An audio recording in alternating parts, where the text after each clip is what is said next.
Assalamualaikum warahmatullahi wabarakatuh. Nama saya Lu'lu'atul Makmunah, NIM 2019-53027.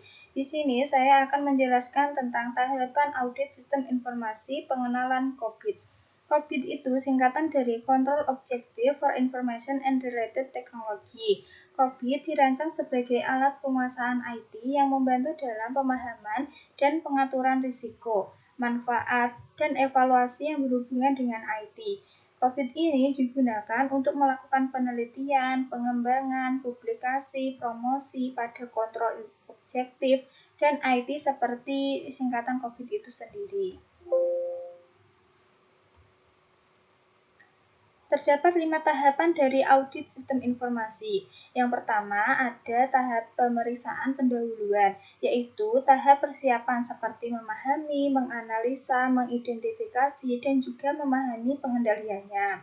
Nah, di sini auditor dapat memutuskan apakah audit ini diteruskan atau undur diri dari penugasan audit. Yang kedua ada tahap pemeriksaan rinci. Setelah tahap pertama tadi dipilih untuk diteruskan, di tahap ini harus berusaha untuk mendapatkan banyak informasi dan digunakan untuk memahami pengendalian yang akan diterapkan di sistem informasi klien. Di sini, auditor harus bisa mengira-ngira bagaimana hasil akhir auditnya. Dapat dijadikan dasar untuk penilaian apakah struktur pengendalian yang diterapkan itu dapat digunakan untuk menentukan langkah selanjutnya atau tidak. Ketiga, ada tahap pengujian kesesuaian, yaitu tahap pengecekan atau pemeriksaan prosedur, apakah sudah sesuai dengan rencana atau belum. Dan yang keempat ini sama, ada tahap pengujian kebenaran bukti. Tahapan ini itu mengecek bukti yang ada pada pengujian kesesuaian tadi. Seperti contohnya pada transaksi keuangan, maka dilakukan cek dokumen transaksi nota untuk dicek bukti ini benar atau tidak. Selanjutnya, tahap penilaian secara umum atas hasil pengujian. Di tahapan ini, auditor harus memberi penilaian apakah bukti yang diperoleh ini itu mendukung atau informasi yang diaudit atau tidak. Dan hasil penilaian ini akan menjadi dasar untuk menyiapkan laporan pendapat dari audit ini. Perusahaan menerapkan struktur pengendalian intern antara lain ada pengendalian umum pada perusahaannya dan pengendalian aplikasi pada sistemnya. Dan di sini aplikasi ini terdapat 3 kontrol. Yang pertama, secara manual kita menginputkan untuk cek prosesnya seperti apa, lalu ke tahap kontrol outputnya. Jadi seperti apa?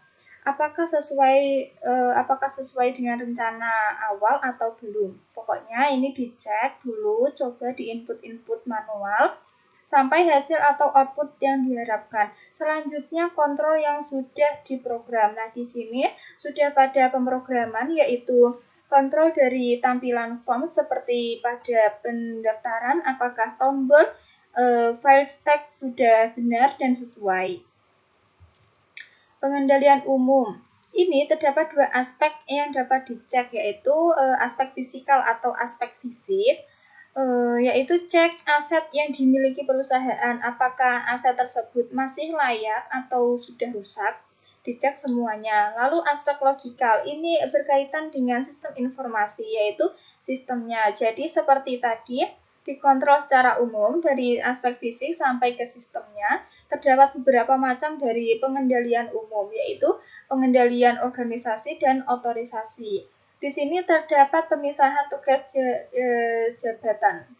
Jadi beda ya antara pengguna sistem dengan administrator. Jadi pengguna atau user bisa akses sistem jika sudah diotorisasi oleh si administrator.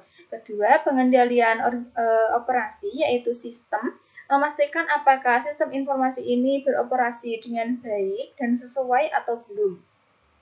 Lalu pengendalian perubahan, seperti perubahan pada sistemnya, organisasinya, ini tetap harus dikontrol. Lalu pengendalian akses fisikal terhadap fasilitas-fasilitas sistem perusahaan dan akses logikal pada OS sistem tersebut. Pengendalian aplikasi. Nah, di sini dibagi menjadi beberapa. Yang pertama, organisasi aplikasi ini itu hampir sama dengan pengendalian umum organisasi tadi.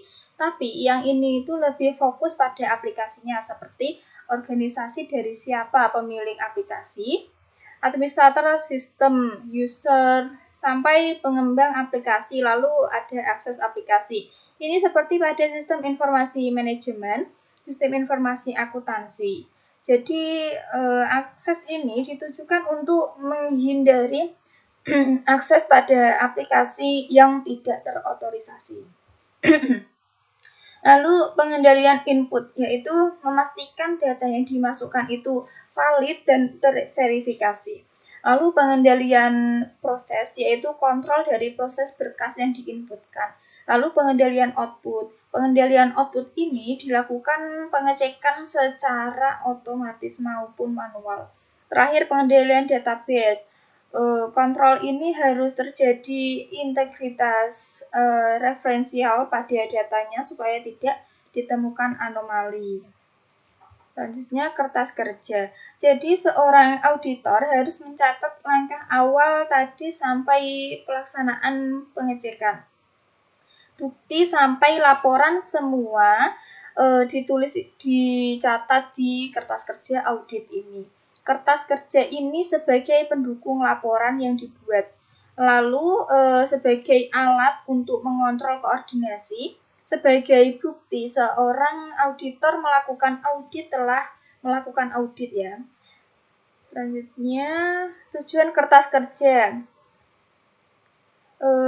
Tujuannya itu untuk mendokumentasi bukti selama pelaksanaan audit, lalu untuk mengorganisasikan tahapan atau langkah seperti pada pengertian tadi ya.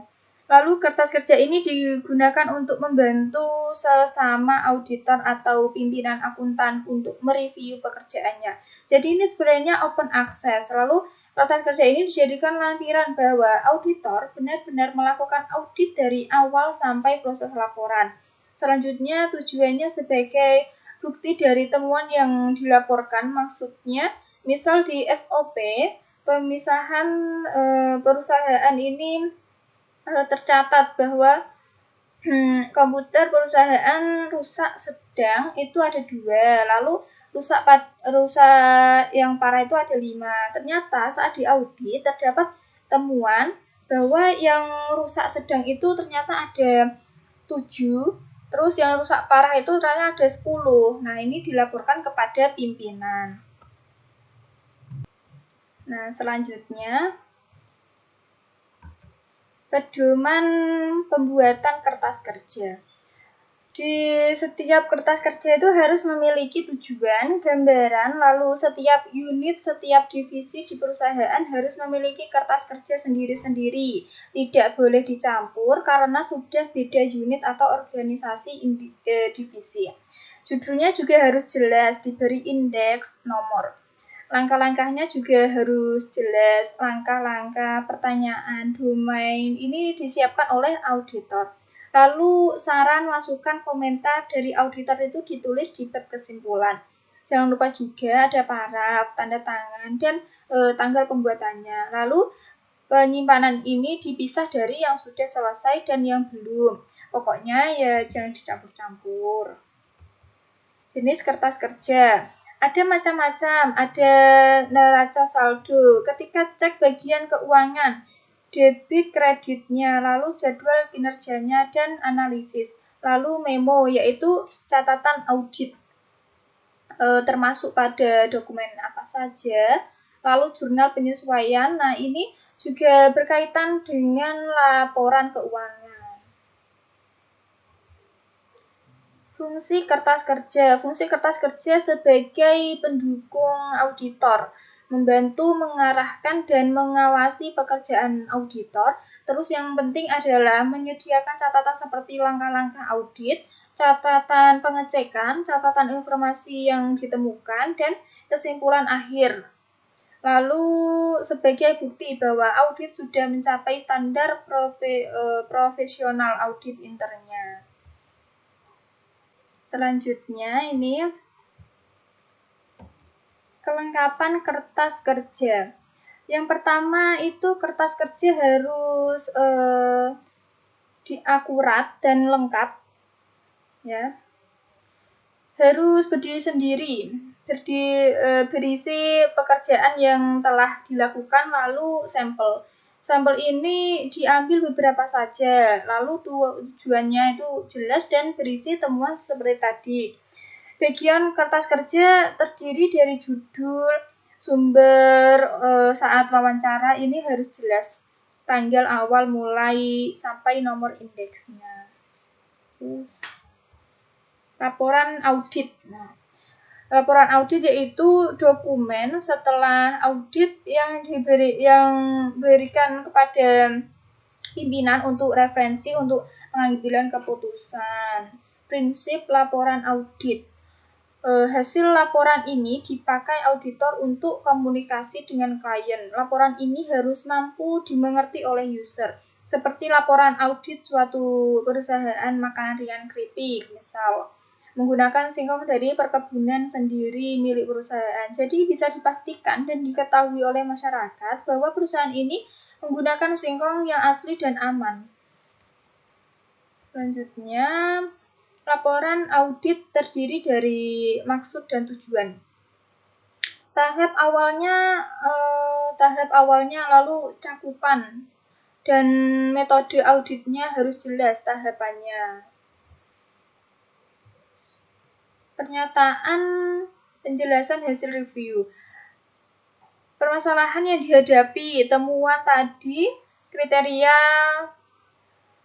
kriterianya atau standar, terus kriteria manual, prosedur perusahaan, dan kondisi realnya seperti apa.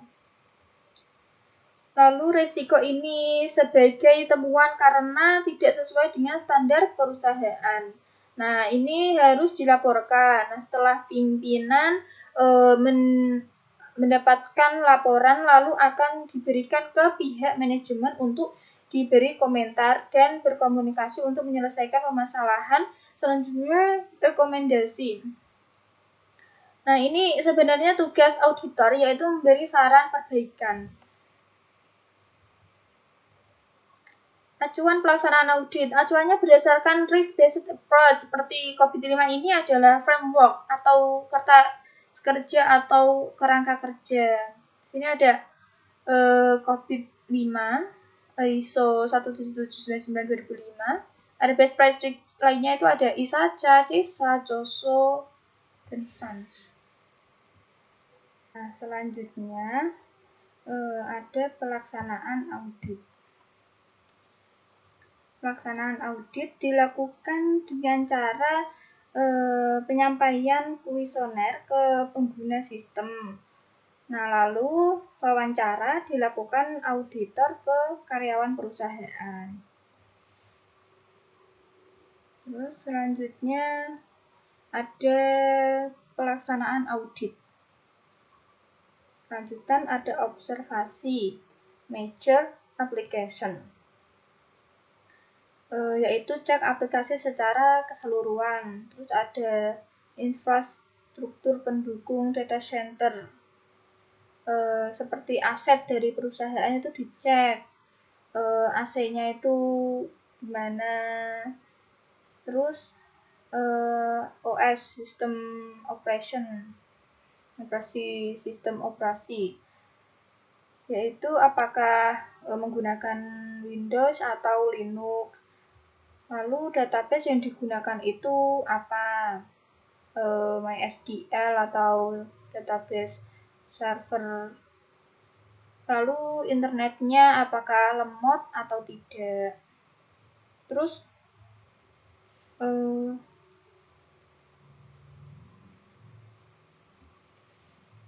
terus ada perangkat keras dan perangkat lunak atau hardware dan software perlu diupdate atau tidak.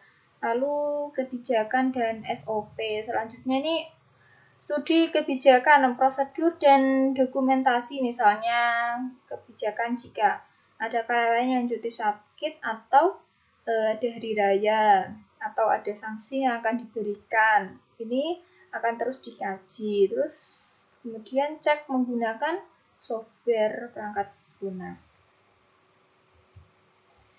Nah, demikian yang dapat saya sampaikan. Mohon maaf jika terdapat kekeliruan dalam penjelasan. Terima kasih. Wassalamualaikum warahmatullahi wabarakatuh.